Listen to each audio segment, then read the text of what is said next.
Good morning mga sir, mga boss. My name is Chef Ray. So, ito pala ang gawain natin tuwing umaga. So,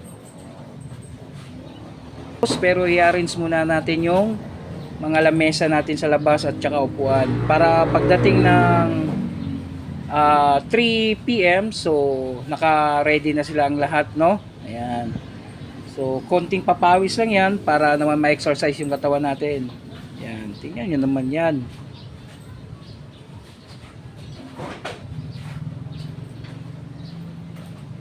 Tingnan nyo. So,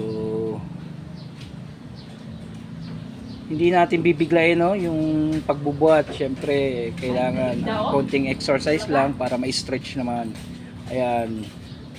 So, hindi pa pala kami nagkakape niyan. So, kararating lang namin. So, yan talagang ginagawa namin galing namin mamalengke. So, magbubukas ng tindahan. Tapos, ilalatag yung mga lamesa. Ilalabas yung mga upuan. No?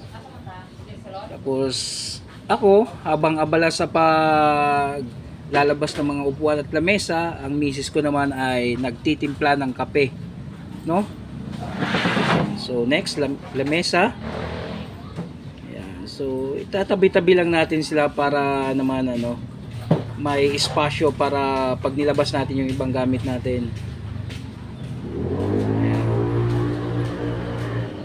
So, voice over muna tayo ngayon. So, no? Ayan. So, yun nga yung tinatawag, pag meron lang talagang tiyaga, no, may nilagang kalalabasan. So, kaya ako nasabing nilaga kasi is pagluluto yung hanap buhay natin, no. So, kainan. So, time check tayo. Ayan, alas 10:30 ng umaga, no. Ayan. So, thank you so much mga Lodi. Hanggang dito na lang tayo.